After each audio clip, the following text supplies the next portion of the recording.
up, all you fishing addicts out there? Welcome to the Addicted Fishing Podcast. And I don't know what episode this is because we stopped doing that a long time ago. We stopped doing that, Marlon, because every time we're like, yeah, we're going to do out like all these episodes every week, and then we tell you a number, and then it's like a month later. Dude, and then it's like one more four succession. Off. No, it's not 4 numbers, it's only one number off, but it was like a month later that people go, what the heck, dude? Yeah, it was. But we got Popov in the studio tonight, which is not a normal occurrence. Hey, I'm back. He literally lives on the river, sleeps in his drift boat and stuff. I did. I was living in a trailer for 90 days, man. It's nice to have a new bed. I went and bought a new bed. Nice. You were able to earn some money to go buy a new bed? No, I stole it. Oh, nice. Found it on the corner. Just picked it up. It was a good season, man. I had fun. So. What season was that? Just your... So why are you here? Well, I went from Buoy 10, and then I went over to Tillamook area and fished that, and now I'm back kind of in my drift boat, but I stay at home when I do my drift boat fishing, so cool. I actually get to see my family and... Yeah, and I think that's normal life. Live a normal life. I think that's kind of what we were going to talk about a little bit today. Is just we're getting kind of later into fall now. Yeah. Mm-hmm. And so there's some fish showing up. I think, right, Cam? Nope. Lies. He's been murdering them, contrary to what you guys want to believe. I've not been quote unquote murdering them, but I do think the fish runs really late. The water's been really low. We're starting to see a trickle effect, which I think might be a good thing. Because, if the run's not as strong as it's going to be, I probably don't want them all showing up at once. No. I mean, it would be nice. I mean, a few good for days. about a week. But we're definitely getting a trickle effect. And, I mean, the last 3-4 weeks we've been catching some. Some days are definitely, with a weaker run, you see inconsistent fishing. Yep. You have hot day, dead day, hot day, head day. Buddy of mine was calling me the bipolar fisherman on the river because every day it's like, oh yeah, it's awesome, and the next day, oh, it sucks. Yep. Oh, it's awesome. That was very similar to how it's been out, on the coast too. Same exact. For Chinook.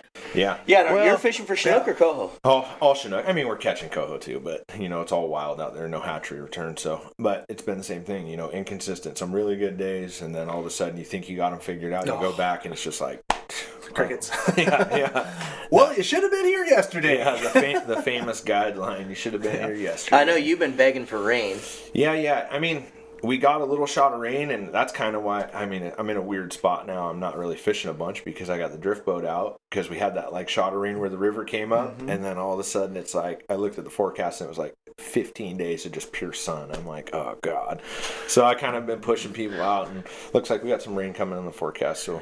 We'll see what happens. Hopefully. I know, but it doesn't look like much. It doesn't look like much, right? I saw 30%, 40%. Like some sprinkles and stuff. I mean, it's a creek down. The rivers are creeks down there. You can't get a drift boat down them right now. Or you want to walk it. Oh, a raft you could for sure. And are people doing that? No, because, I mean, it's weird, I'm sure you could find a few fish here and there, but it's going to take some super low. I'm talking lower than I've ever fished it. I mean, it's at 3. I think the coastal rivers are between 3 and 4 feet, which is dude, I'm fishing summertime low. Yeah, summertime lows. Yeah, you could walk across the river. So some of the rivers around here, you get low conditions. We'll raft or we'll sled into some of the tidal areas. Yeah. I mean, you guys experience that? So yeah, we're still there? doing the same thing. I mean, we're fishing tidewater still, and there's some guys are sitting in the lower sections of the rivers and going up from tidewater into the bottom sections of the rivers, the first few riffles. But the problem is those fish have been there. We got that little shot of rain, and then they've been in there, so they're just staging there, and it's so they've seen every bait. They're washing in and out. Yeah. I heard some rumors that some dudes were smashing them on our twitching jigs in the tidal water. Yeah.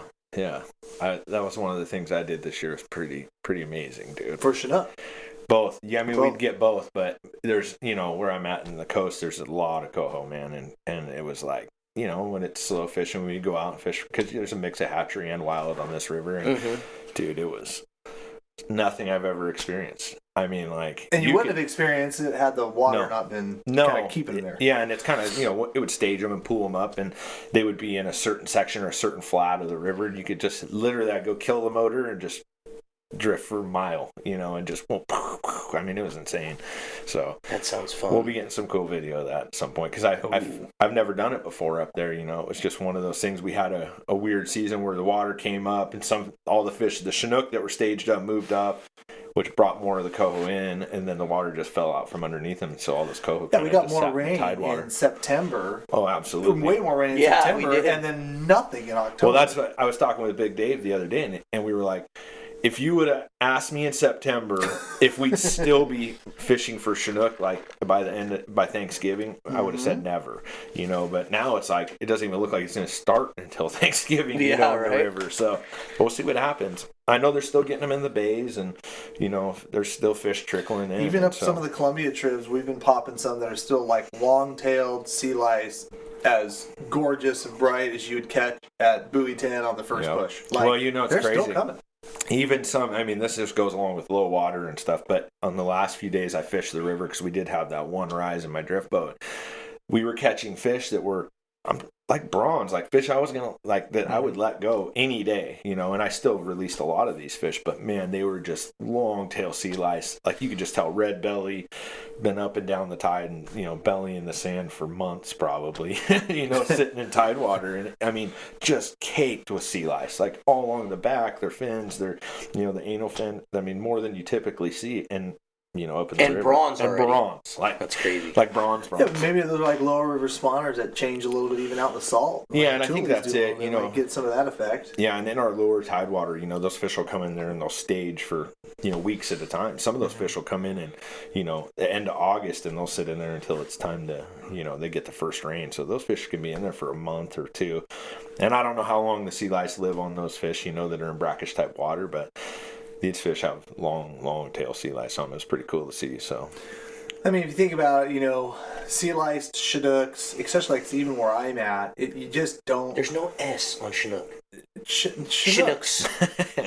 Long tail. Chinooks. No, it's a new species, dude. Now I'm just gonna say Chinooks. You've been saying it ever since I've known you, and every time you say it, it annoys me. Just to tick you off. Steelheads, get ready. Trouts, get ready. Trouts, cohos, trouts. This is gonna be epic. Chums. Hey, that one works. You do say pinks though. Yeah, pinks, chums, sockeyes. Oh God, man. This is going straight down the gutter. Anyway, but no, like I said, the trickle effect I think is definitely on it. And with that said, one of the rivers that we fished a lot and we just haven't because the water was low. We did finally dip into that. We were floating down the river, and chum, they will move up the river, at least into the lower areas, and spawn. And we're rowing down this and it's like not chum time. It's like past there should be thousands of them running up, and it's like, wow, I guess it's just a terrible chum year, blah blah blah. And this is like 3 weeks after they should have been there. Yeah. And then we get down to tidewater, and here they are. They're everywhere. There's thousands of really nice chrome. I'm like, these guys are 3 weeks behind, and these things. Those guys can push up. Oh, yeah, they do in a lot of rivers. Yeah, they'll push up and spawn. So maybe we're just, something went screwy out there, and we thought what we think and what the salmon think are two different things. I'm a firm believer in everything's getting later. I don't know if it's just a trend we're in or if it's like, just nature doing its thing. But like every run, it seems to be, look at our springers. Our Willamette springers cross in July now. You never would have fished for springers in July, And so they had a really weird, good tuna year. They caught marlin. Couple marlin were caught Westport and freaking Dorado, all sorts of random stuff. Yeah. It's crazy. Our oceans are obviously changing at some point, but I don't know what that does to our runs. Does it push it back or who knows? Or maybe they sense this dry weather pattern, and it's like they know more than we do. We don't, Right. I have what no we idea. think, what we think of the Sabbath are two different things. Yeah. Realistically though, you say things are getting later. Well, last year we had the most historically late push of fish arrive into the hatcheries. It was the first week of December, which is like. Shouldn't it be over by then? 2 to 3 weeks after the latest, peak arrival we've ever had at a hatchery, ever. And last year was 2 weeks even after that. Well, because wasn't the early catch data, all the pit tags and stuff from the Coho in the ocean and stuff supporting a huge run? It was a strong run, Yeah. So, you never, I guess you don't know until it's over. You don't. That's what's crazy is, dude, it could turn bonkers. Yeah. It really could. I will say, going from, and this is just like where I'm, out on the coast, like from this year to last year. I mean, it's a big difference. Like, I mean, it may not be like a big difference numbers wise, but angler opportunity and stuff there's a big difference between last year's fishery, how many fish were caught last year, and what I've seen caught this year, and like the success people are having is much better. Yeah, absolutely. Like, and I mean, we won't know until it's all said and done. But like last year it was like, dude, you had to work. Like, you were and you had to find a pot of fish and stay on them all day. And like this year it was like, there was just like consistent fishing, like you had to work for them still, but there was a lot more fish around and so hopefully that's like the trend, Yeah, you wouldn't call it a banner year, but you definitely call it a year better than last, which I think for most people, would agree with that. Yeah, and it's just a good thing to see, I mean, it's like we finally start to see something positive in our fishery, and that's. Let's hope the steelhead follow. I mean, they should, right? I mean, I'm a little worried about them. After the summer steelhead thing, the collapse.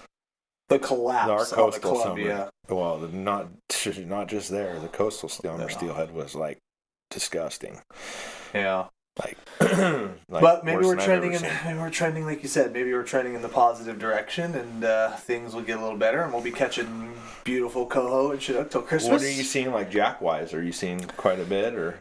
I'm not. No, I haven't either. Me neither. I've seen a few. I won't say like there was actually a lot of Chinook jacks this year, like that we saw, and I caught a lot like out in the salt, like there was a lot, like right when I'm fishing like the jaws and stuff, it's like there was quite a few some jacks days out like there. Even off the Columbia where like that's all you caught. That's true. A bunch of shorts, tons of feeders, unless they're feeders or tons, shorts. Who knows? Whether they're jacks or feeders or what. But I don't know. That was worried because last year, like we saw a ton of jacks. Like and say after that, I wouldn't assume that jacks mean anything good. Yeah, but that's what I was gonna say. Is like, does that really mean? Well, that's what I was talking to Kevin Gray about it, and he's like, dude, that prediction model just doesn't work anymore. It's like just you can't base it off. I think. He's like, mean, our models just aren't the same as what they once were. Yeah. I think that our runs have diminished so much that I don't know if that's a true indicator of what they say.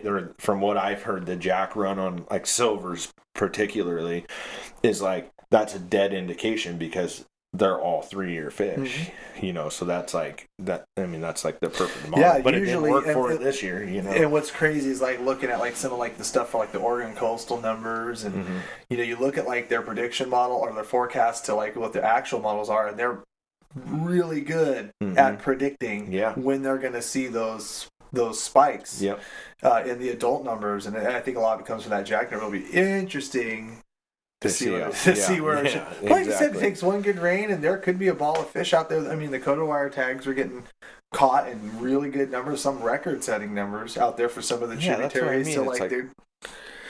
I mean, I just don't see fish just I'm still sitting. hopeful. Yeah, I mean, you have to be. I mean, you can't just like. Especially just from what I've seen in the last couple of weeks, like it makes me think. Yeah. All I know things will be good. Is from fishing the river that I fish just incessantly, and I've done it for like the last 15 years. There's some years where I am hanging up the rods on November 7th. Like we're done. Yeah. Like the run has come, the waters are up. Yep. You can go beat the snot out of the river the next week and maybe catch a few darkies, and it's game. Over. Yeah. And here we are, like having. I'll just say it. We're having some of the best days right now that we're having all year, and that surprises the hell out of me. And beautiful fish too, beautiful. I mean, black, platinum, chrome, longtail sea lice fish. Yeah, and we're still seeing that. Even on the. It's weird because I don't even remember a year that there was still a bay fishery going on in November. I mean, there are guys still fishing the bays and having pretty good success. Yeah, I mean, it's cool. Is anyone fishing the Columbia? I've seen pictures from a few guys fishing, and I've heard a couple wasn't it pretty good up above or something? Yeah, I heard above the dam. Yeah. That closed November 1. So like those guys, and I don't think that reopened. Like everything else below Bonneville reopened November 1. Yeah. But I do know, like, kind of through another mutual guide buddy that I got another guy I know who's going out to some of our 360 haunts, and he's getting 3 or 4 takedowns every time he goes and getting a few fish, just a couple hours after work kind of crap. So he's still chipping away at them out there. What's the water temperature like out there? Is it cold? I don't know. Out in the Columbia, I have no idea. I haven't been there for, I don't know. I heard it's like few weeks. Out in the bays on the coast. I heard it's just cold, like 49 degrees. I mean, that's frigid to get a fish. Yeah. I mean, if you would have told me we'd be fishing like 360s with a spinner in 49-degree water trying to get, in November, I would tell you no way. But it was working. They're doing it. I mean, that's, Well, it was a couple years ago. You were smashing them like in the first week of November out in the Columbia. Just Oh. Yeah, no. When we had that monster run, I think one of the last days I fished the Columbia just out of choice was like November 7th. And shoot, we got plenty of coho, we got 4 or 5 Chinook, a bunch of chum. Yeah, but I think that's expected on like a bigger run is that you see, stronger, in the beginning and stronger later. Yep. But that's what's kind of weird about these smaller, like this year, is it still like kind of has that bigger run model, because it started good for us. It's like spread it out. Yeah, I mean, just kind of let's be honest, like consistent. the Chinook run, at least in the Columbia, definitely shaped up above forecast. Yeah. I mean, it did get, I think it was like 20% Yeah. over the forecasted. At least is what it's probably going to roll up to somewhere in there. I mean, it's a chunk. It was good fishing though. I mean, anyone that says that wasn't good fishing, I had some best so days good. I've We had. call our quota real quick. it was good to where they shut it down on us. It was so good. We beat the snot out of them. But I mean, it was good from day one, August 1st all the way through. That's what was cool. I mean, it was just like, it was fun to have a consistent fishery, For sure it was. To go out there and to still be catching, obviously what our topic is tonight is, kind of fall fish. It's still going on 3 months later. It's amazing. So as the rivers start to get rain and actually start to get some water, what are your tactics? Like, what are you typically fishing and how are you? So I usually targeting? fish 3 different ways. I fish, pulling plugs, K15s, K16s, brads, whatever you're using. But I'll either pull plugs, bobber fish, or back bounce. Those are kind of my 3, go-to tactics. And the rivers we're on are a little busier, so you got to kind of be equipped to do everything, because there could be 20, 30 boats on the river in one day. So you just got to be prepared to slide in behind someone and put your plugs out or get into a hole and be able to back bounce or bobber fish and just be versatile, That's So how are you separating yourself from the 20 or 30 boats? I Without fish giving hard. away too much secrets. Yeah, I mean, honestly, I fish hard. I fish everything, and I run my same pattern every day, and I know the river a little bit better than a lot of people. That's I'm on it every day, so I kind of know. I get an idea of where those fish are day to day, and I can really start at. I always feel like your starting point is your most that's how your day sets the tone. You find I find from the day before, I'm like, okay, I'm going to start here. And if you can get a jump on those fish, and get some started early. You get a few in the box, it always feels nice when you're so then you get a little pressure relieved off of you, and then you can just kind of just pick your way through and find one here, one there. But we haven't really had the opportunity to really, we had the river came up, we had probably, I don't know, four days or so that was actual fishing. The first 2 days was, oh my God, the leafs were like, you couldn't even fish. It was just like, it was depressing. But we had 3 or 4 days of good fishing, and we went out and we hammered on it, man. It was, and it's nice that time of the year because there's still a bunch of guys out in the bay.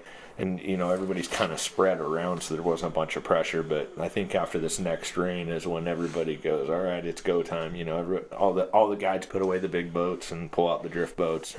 And unless we don't get rain, we'll all be fishing in the bay the rest of the season. I don't know. Because I looked at the forecast and it don't look good. In my raft. And I think that, well, we it's fished that. low water. You took we me did down that river one day, Mhm. and it's the most crowded river in freaking Oregon. Let's just call it what it is. Yeah. And I was like, I hate that river.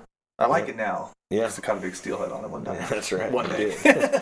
But there's we a went lot down there that day, and you were calling shots. We were fishing behind a few boats, and usually you get in those low water situations. You're good to be on the struggle bus, going behind guys that are sluicing the water pretty good. But no, we even set up on holes and you purpose like, okay, I know there's fish here. Yeah. They've been blasted. We're just going to set up on these fish, going to hang out a little while, let them kind of come back around, and we got them. And then we'd go and we'd do the next move, and we'd get them. Like, that timing and that movement, even with the low water, was freaking spot on, and we had a great day. Yeah, and it's awesome, weird, I think that's kind of what, I get a lot of flack from people, for fishing slow, but like, I mean, some days that's what pays off, you sit in the spot. Oh, I guarantee I would be so annoyed if I fished with you. Yeah, it's hard. You would be. Because first off, you're never going to not see the light of day outside of Nick's drift boat.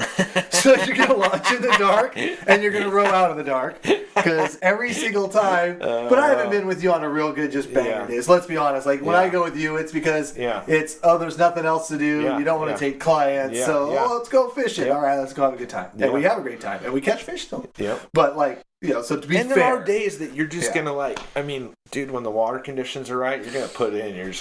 It's going to be silly. I mean, that's kind of how it was those 3 or 4 days we had. I mean, it was like, it's a 1 fish limit this year, so it's a little bit different than what we're kind of used to. You were used to being able to, to harvest 2 fish. And I'm not mad about it by any means. I mean, you look at the end of the day, and 125-pound Chinook is a lot of fish to take home, no matter which way you shake it, But it's made it a little bit different. You gotta have guys are being a little more choosy. They only get to keep 5 this year, so it's like, So guys aren't just blasting the first 4 and getting off their Yeah. I mean, if they're not this year, dude, some of the fish are just incredible quality, just big, man. Like, I've seen a couple this year that we lost one a week ago that was a giant.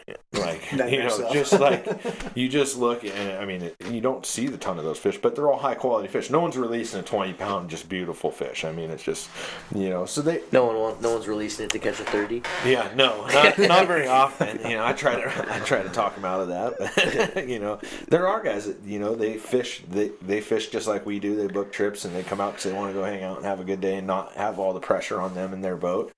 And those guys will fish it out, and they try to harvest a big, nice quality fish. We did release a big buck the other day though, like mid-30s buck that was just absolutely dying bright. That it was, the guy wanted to let it go, and those are the fish we need in the river anyway. So I'm all for it. Yeah, so. I don't know. It's going to be a good year, and I think that hopefully we get some rain here and get up in there and focus on some of those tactics. Yeah. So out of those 3, what's your favorite to do? I think my favorite, like, if me fishing or with clients, so let's talk about both. For me, I'm a back bouncing guy. there's something about that bite, like, it is fun and letting them, that it always starts out like a little trout bite, and then it just gets heavier and heavier, and so it's like, for me, feeling that bite is awesome. For clients, they like to see the plug bite, or bobber, watch their bobber. It's like, bobber fishing is that one thing, like, clients can just see it, and it's so like, oh, there it is, like their bobber fishing is ingrained into every Northwest trout fisherman. Absolutely. How we all started, bluegill. Bluegill or trout or whatever. So you always had that bobber growing up, and it's just been a super effective way to fish, and they like it, Plus, I think for clients, they really like casting, like they get to do everything from engaging. Casting to setting the hook to reeling the fish in, so they feel like they're super involved. So I would say that clients would probably pick bobber fishing or a plug bite. Nothing that just never gets old to me. No. Seeing a bobber go under, dude, it just never gets old. Even the other day, we're out filming a tutorial. We're doing like a cutthroat tutorial. Literally, I'm showing people how, and I'm fishing and I'm going out there. Granted, a lot of these tutorials we film, we're not trying to catch fish most of the time. We're just going out trying to film. So you're not expecting to catch a fish. Like I go to this little creek and I cast it out there, and my bobber goes like 10 feet and it drains. And Sean was like, said he'd never seen me that freaking excited. And the fish was like 12-inch little cutthroat, but it was just like watching that thing drain. I was so surprised that it happened. That it just, there's something exciting about that. I like teaching people how to bobber fish, because there's so many different ways to do it, and guys just like, these huge hook sets, and like, it's like, people don't realize, like, bobber fishing, if you let that fish eat it, and if you just reel, it's either gonna grab or it's not. And if it pulls out of the fish's mouth, 90% of the time they will grab it again, as long as there's not like raging current or something. We had a fish one day grab it 7 times in tidewater, like literally eat it. The guy'd reel it right out of his mouth, stop, and it would eat it again and eat it again, and then finally we caught it. But like, I mean, it's incredible. Like I like hammering it into their faces. So is what I do is I reel, and once the tension's there, then I set the hook. But if you just set the hook on the initial, number one, that's your only shot you're getting. If you don't hook them, you just lost all your bait. So like, that's my theory on the whole reel first before you don't want to reel. So what about, talk to me about jigs. You've been using some jigs for these fall Chinook, and absolutely potentially Addicted might be having some ones coming out soon. That's actually what I do most of. Like I do it with my bobber fish, especially like someone who's just getting into it, or a first time fisherman, or someone who hasn't handled a big spinning reel and a 9.5 foot rod, so I do a lot of bobber and jig fishing, and it's super successful. It's kind of cool because you get all the species. You can get Coho, you can get chum, you can get Chinook, but people always relate jigs to steelhead fishing or whatnot. And dude, there's been a lot of days where my jigs will outperform any bait in the water. I didn't believe it, so I had a buddy invite me over there. Probably, I mean, it's been 6 or 7 years now, a really long time ago, and he's just telling me like, "Oh, there's fall Chinook," and I'm like, "No, dude." I come with like a gallon Ziploc of eggs, thinking this is all I'm going to use, the whole time, and he just mopped me on jigs. I was like so surprised that I went home and I told Joel's Jigs, the guy, I was like, I'm like, dude, we got to start making fall Chinook jigs. I need some. So he starts like cooking up all these little patterns, and I went down that next weekend and started fishing jigs from then on. I think that like there's always going to be those days where bait outperforms hardware. I mean, just no matter what, because they key in on a scent or a predatory reaction or whatever it may be. But like for a jig, there's no.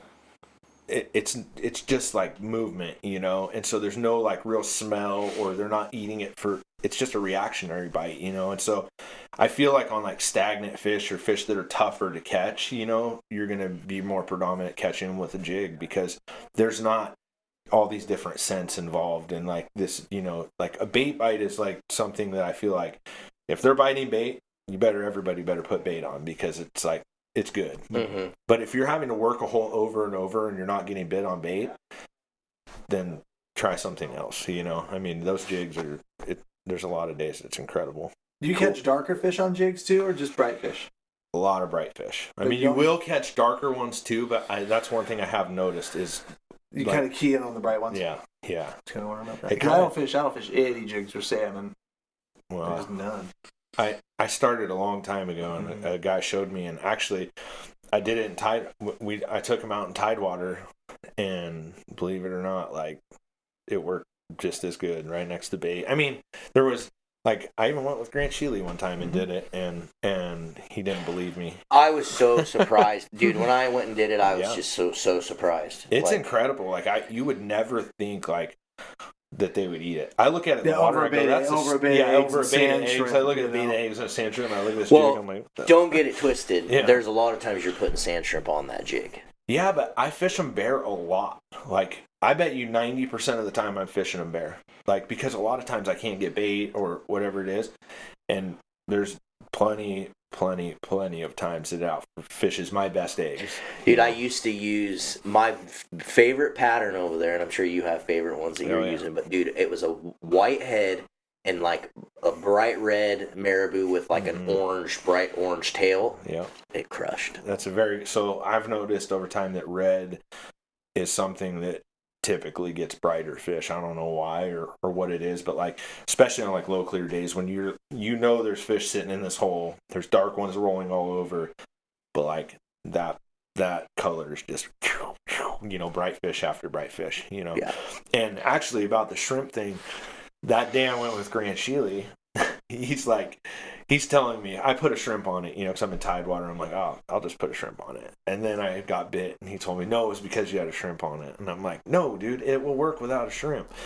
So then I missed another one, and he's like, "Oh, it had part of a shrimp. I saw it when you cast it." And so I finally hooked one on a bear jig, and there might have been some profanity once or twice about, hell yeah, got him. Yeah. And it still had the smell of it on the oils on it. The oils, yeah. On that metal hook, it absorbed. But yeah, no, I mean, I think it's just being different, dude. Yeah. And and figuring out how to fish them, and when to fish them. Obviously, I'm not going to go put them out in muddy water and sit in the back eddy with a jig, but there are times that it's going to outperform everything you have in your boat. So maybe we'll have something coming out soon. There's a chance. There's a chance that we're working on something. Yeah. So I don't know. We'll find out here soon. I'm ready to get back out there. I'm going Friday no matter what. I got a guy in town from Minnesota, so he's coming out to fish with me for a couple days. So we're going to put some dimples on the bottom of the boat. Yeah. That pretty little boat of mine. You're going to row it down? Yeah. I'm going to pull it down. No, I'll probably go in Tidewater. I'm going to bring my motor and put my kicker on it and probably go mess around. Yeah. Right. For those that don't know, Nick doesn't row. My oars got stolen, and for some reason I wasn't that pissed. Shut up. No, I seriously, you didn't get replacements? I did. I just got them in the mail. I went stole them off my old boat. I gave my old boat to my brother, and then I went and took his oars and oar locks because I'm like, I don't need it. I never use the oars, like unless I'm in a weird situation or something. But for some reason, I was like, I better just put those in the boat. I don't want to get down there. Yeah, all of a sudden my motor doesn't work or something. Yeah, I'm in trouble. It'd be the day. So I did get new oars just sent to me. But perfect. Nice. They're gonna look pretty for a long time. They do. I barely ever use them. Yeah, I don't think I ever see you rowing. I used to pull plugs all the time, man. But now I can do that on my motor too. So. Minn Kota is awesome. Yeah, they are amazing. I said to be fair, you should see how much I'm using the bow mount on my sled now. Like, it's just I mean, there's days I don't even turn on the kicker to control anything. I just let the bow mount do it. Yeah, just running the batteries dead every day. No, pretty much. Yeah. To be honest, though, once I put that Minn Kota on my boat, it was a game changer for everything. Fall. There's a lot of times you're sitting in fast current, like especially for fall Chinook, and you're pulling plugs and there's fish stacked in a certain area, and there is no way you're gonna row and hold yourself in that position. No way. And that Minn Kota will just rip me right into it quietly and that's complete control, and you're not gonna spin over the fish and have to go back to them. Exactly, and there's a lot to say with that. Yeah, and then you can just once you're done, slide over to the edge and go back up if you need to, if you can. Mm-hmm. I mean, it just opens up a lot of doors, and once you learn to fish on it, it's a tool. It's like anything we do. It's like you want to be proficient at what you do, and that's a tool that's been very successful for us. So Minn Kota for the win. I just bought my third one. Nice. You just burn them up, don't you? When you run them as much as I do, you need 3. You need 3. Oh my god. That's awesome. No, well, sweet. So when do you? Well, I guess you don't know really this year when you're going to transition over to steelhead. No, I usually. Have you caught one yet? No, but usually this is the week that I usually catch the first one, somewhere right in this time period. Last year it was November 11th. I caught the first one, and then I didn't catch another one for a month and a half. But I'll probably transition over at the end of December. But it's going to be weird because if we get this long dry stretch like we're having now. And then we get a big flood or something, and we could be fishing Chinook for a while, and the steelhead could just be there. So that's some of my favorite. Like in a couple of the rivers we fish when we're fishing for Coho, and then all of a sudden we start catching steelhead at the same time. I love that. I know, I'm the same way. Excuse me, but the first steelhead I always catch is on a big ball of bait, like just the stupidest bait you've ever seen for Chinook. Big egg, tuna belly shrimp. Procure all over it. Just the stupid little 8-pounder eats it, It's so for whoever says they don't eat sodium sulfite, I beg to differ because I've had many a steelhead eat my salmon cure, Maybe they don't eat it as good, but Well, sweet. It's good to finally have you into another podcast, man. dude. I Do you know. got any trips coming up you want to tell people about? yeah, I'll be fishing in fall Chinook pretty much, through the first week of December. I have a little bit open, maybe 4 or 5 days at the end of the month. So if you want to get out, Those give me might a end up call. being key days, And too. those could be, those could be like banger people don't days. even know. Like I've kind of I held a week open, and I'm kind of just like patching groups, like moving them from trying to hit it right. And someone's gonna land on the money, and it could be at the end of the month. Who knows? I mean, it's the way the weather's going, and I honestly think that we'll be fishing into like the first week of December, consistent Chinook fishing. So Sweet. yeah. What's your number if they want to get a hold of you? 503-484-4860. Sweet, guys. If you guys are our podcast listeners, give Nick a call. Get out with him, especially for winter steelhead. Because I know this year you better be blocking a couple days for me or else I'm going to stab you. We'll do that early. Cam, do we have any hatchery and wild updates you want to talk about before we bail, quickly? We got a couple minutes. I know we're going to talk about this a lot on the live feed tonight, but yeah, we've got some pretty big developments. So first off, a couple of our directors are going to meet with the economic study advisor guy tomorrow and actually launch it. So we've gotten enough grassroots capital to start it. We need to get a little bit more funding. So for those of you guys that don't know, please check out our campaign, Hatchery and Wild Coexist, at www.hatchery-wild-coexist.com. Is there a target? There was $40,000 was the target, and we are over 30. And we know that if we can keep the grassroots campaign kind of going, we know when we need the money by drop dead dates, we can also get that from companies. But the other announcement that I have is because that campaign is kind of going to start doing its thing with the guys, with the scientists and the guys that study. This is the economic study that pertains to hatchery fish within a basin. This information that's going to come from the study is going to be super viable to us. It's basically going to say it's like when a state or when an entity puts 100,000 fish in a river basin, what are we getting economically from that? We know what we get from sport fishing. Yeah. But we don't know what we actually get when you drill it down and break it down to the hatchery fish level. Are we going to do it per fit? Is it going to be like a dollar amount per fish type deal? Yes, per hatchery fish. So when you look at Columbia fisheries and you look at stuff, you've got all these entities mixing it up. But when you take the individual basins and you say, if you put 100,000 hatchery fish in here, you actually can get, 2,000 guide trips, 10,000 angler trips. What's that dollar? Yeah. And that is going to be super important to us because at the end of the day, the legislative branches and the people that are making these decisions, that's what they pay attention to. Yeah. Let's be honest. But I think it'll be eye-opening, though. Oh, it will be. And there's a couple other things, with the Washington, there's going to be some assets that we're going to use, with the Washington logbook thing that's coming out at the end of 1 year. We'll be able to see some of that data, too. So we're going to be able to compile all that together. The actual hatchery fish study should be about 6 to 8 months total. So we should be seeing something in the spring. But we can walk it the rest of the way there through private funding and private donations. But if you guys would please support Hatchery and Wild, go to that website that I told you about. I'm sure there'll be a link in the thing. But with that said, we are meeting with the producer of a couple other documentaries next week. They've already done a couple meetings, and we've basically got the guy and we've got the funding to push forward on basically our little movie that is basically going to take the artificial movie and tear it to shreds. And one thing we do want to note, I do want to thank you guys for going on Patagonia's website because basically Patagonia has come out with a statement basically addressing the Hatchery Wild Coexist campaign, and they took the bait because basically they have said, well, you guys just want hatcheries, but you're doing hatcheries in lieu of habitat, in lieu of all these other things that we all want as anglers. And it's okay, thanks for saying that because that's actually not the case. We're not, at the end of the day, in a perfect world, we don't want hatcheries. You know what I mean? So with that said, I think they're feeling the pressure. Thank you guys. Make sure you're commenting. Make sure you're sharing out the campaign. They're taking notice. But more than that, guys, you can go complain and you can go put negative stuff on their walls and you can do all that stuff. But how you really affect change is go to hatchery-wild-coexist.com and donate some money.